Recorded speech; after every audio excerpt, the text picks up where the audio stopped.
आध्यात्मिक यात्रा पर चलने वाले नए साधकों के मन में अक्सर ध्यान, आत्मा, परमात्मा और ईश्वर जैसे विषयों को लेकर सवाल उठना स्वाभाविक है। आज का यह वीडियो एक साधक द्वारा महर्षि रमण से पूछे गए इन्हीं प्रश्नों तथा महर्षि द्वारा दिए गए उत्तरों का सार है। इसलिए ये अति आवश्यक है कि आप इस चर्चा को पूरे ध्यान के साथ सुनें ताकि आपके मन में उठ रहे इन्हीं तरह के प्रश्नों का निवारण हो सके। तो चलिए शुरू करते हैं ये वीडियो। साधक प्रश्न करता है, महर्षि, ध्यान के अभ्यास की सही विधि क्या है? महर्षि, ध्यान शब्द से तुम्हारा क्या अभिप्राय है? क्या तुम ध्यान को सिर्फ आंखें बंद करके बैठे रहना समझते हो?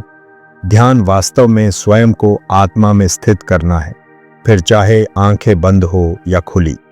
किंतु हाँ, प्रारंभ में नए साधक को चाहिए कि वह किसी एकांत स्थान पर सहज आसन में बैठकर ध्यान करे। जब मन विचारों से घिर जाता है तो उन्हें शांत करने का प्रयास किया जाता है, जिसे आमतौर पर ध्यान कहते हैं। इस प्रक्रिया में साधक को श्वास संयम करके अपने मन में उठने वाले विचारों को बिना किसी पक्षपात के सिर्फ देखते रहना चाहिए। अपने वास्तविक स्वरूप आत्मा में स्थित रहना ही आपका लक्ष्य है। जैसे आप हैं वैसे ही रहें, यही ध्यान की प्रक्रिया है। साधक, लेकिन महर्षि, मन में विचार तो आते ही रहते हैं और उन्हें शांत करने के लिए ध्यान एक साधन है जहां मन को केवल एक विचार पर केंद्रित करने का प्रयास किया जाता है, जिससे अन्य विचार दूर रहते हैं। लेकिन किसी व्यक्ति के लिए मन को आत्मा में स्थापित करना अत्यंत कठिन है, क्योंकि आत्मा को देखा भी नहीं जा सकता और यह अनिर्वचनीय है।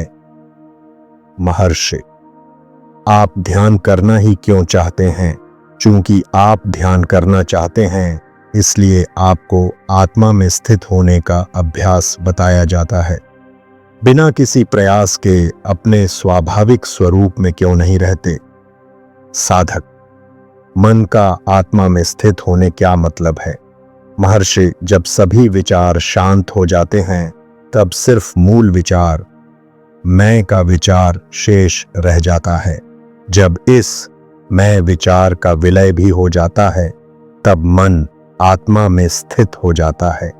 साधक, महर्षि, यदि मेरे सामने कोई आकृति हो तो मैं उस पर ध्यान केंद्रित कर सकता हूं, जिससे अन्य विचार छूट जाते हैं। लेकिन आत्मा निराकार है, उसका ध्यान कैसे करें? महर्षि, आकार या स्थूल पदार्थ पर मन के एकाग्र होने पर सभी दूसरे विचार मन में उठना रुक जाते हैं। तब साधक को उस स्थूल आकार के विचार को भी मैं विचार में विलय कर देना चाहिए। यह सविकल्प ध्यान कहलाता है। किंतु जब साधक इस मैं विचार को भी त्याग देता है तो वह पाता है कि उसका अस्तित्व अभी भी है, और यह वही अस्तित्व है जो संपूर्ण संसार का आधार है। इसे ही आत्मा में स्थित होना कहा जाता है। साधक, महर्षि, कृपया मुझे आत्मा, परमात्मा और सच्चिदानंद को साक्षात करने में सहायता करें।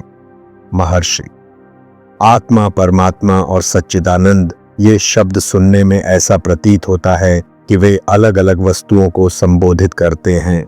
वास्तव में तो इन तीनों शब्दों का अर्थ एक ही है, वह है आत्मा। आत्मा नित्य शाश्वत है। यदि आत्मा शाश्वत नहीं होगी तो इसका प्रारंभ भी अवश्य ही होता, और जिसका प्रारंभ है उसका अंत भी निश्चित है। इस प्रकार यह केवल अस्थाई होती और अस्थाई अवस्था की इच्छा करना व्यर्थ है। साधक, महर्षि, यह तो केवल बौद्धिक उत्तर है।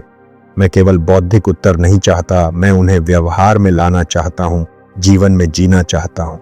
कोई ऐसा उत्तर बताइए।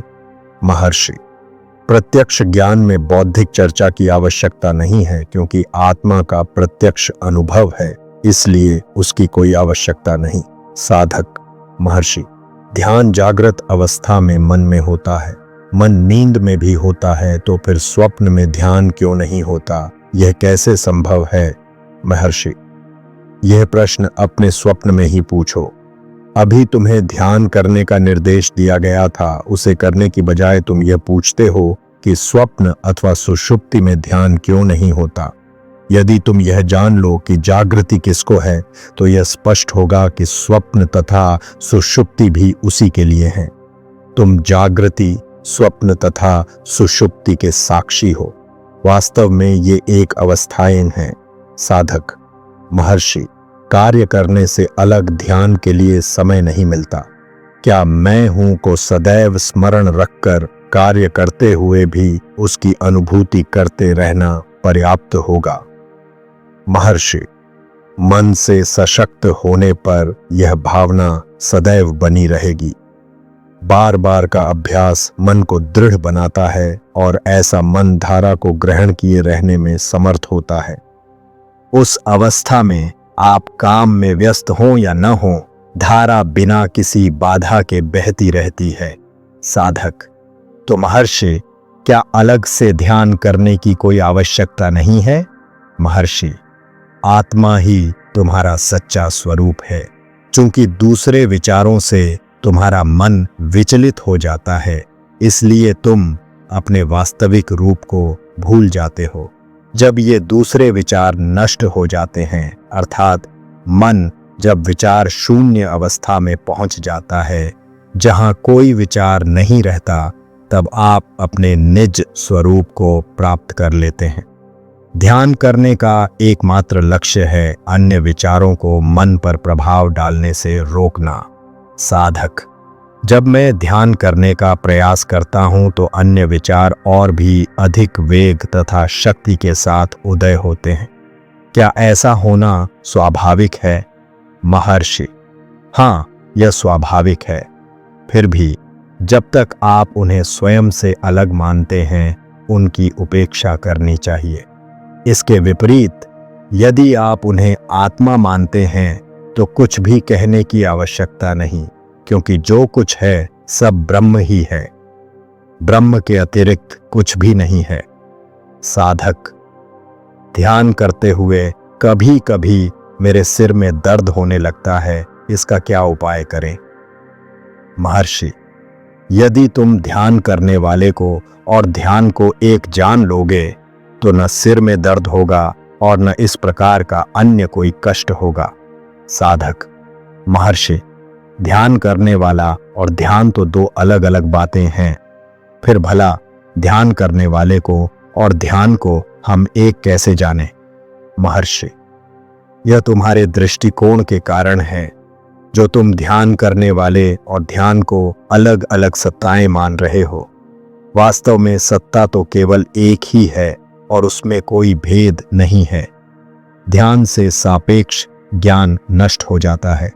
वैसे इसे नष्ट होना नहीं कहना चाहिए, क्योंकि शुद्ध चैतन्य का उदय होता है। साधक, एक बड़ा ही प्रसिद्ध कथन है कि स्वर्ग का साम्राज्य तुम्हारे अंदर है।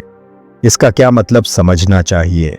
महर्षि, यह कथन मनुष्य के सच्चे स्वरूप को दर्शाने के लिए कहा जाता है। यदि तुम स्वयं को देह समझोगे तो इस कथन का अभिप्राय समझने में कुछ कठिनाई होगी। यह कथन कहता है कि स्वर्ग, शांति तथा आनंद सब तुम्हारे भीतर ही हैं। ये सब तुम्हारे सच्चे स्वरूप के अंतर्गत हैं। यदि तुम अपनी दृष्टि को अंतर्मुख कर लो तो तुम स्वर्ग के साम्राज्य को प्राप्त कर सकते हो। उस पूर्ण चैतन्य की अनुभूति के पश्चात बाहर देखने पर तुम्हें जगत परब्रह्म से पृथक दृष्टिगोचर नहीं होगा, क्योंकि तुम्हारा दृष्टिकोण बहिर्मुखी है। तुम बाहर की चर्चा करते हो। स्वर्ग प्राप्त करने के लिए तुम्हें अंतर्मुख होना होगा। साधक, आत्मा या स्वर्ग की चर्चा करते समय मन में ऊपर या नीचे, अंदर या बाहर की किसी वस्तु का विचार आता है। महर्षि, क्योंकि हम तुलनात्मक ज्ञान के अभ्यस्त हो गए हैं। मनुष्य केवल दृश्य पदार्थ का ज्ञान प्राप्त करना चाहता है और तभी इस प्रकार के भाव उत्पन्न होते हैं। वास्तव में न ऊपर है, न नीचे है, न बाहर है, न अंदर है।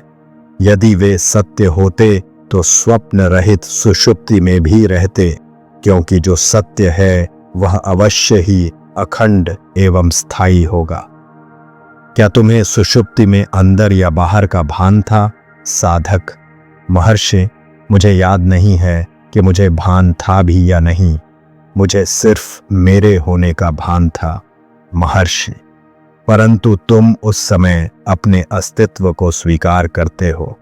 यह वही आत्मा है अब जो बोल रहा है। जो आत्मा सुषुप्ति में भेद रहित था, अब इस अवस्था में भेद सहित है।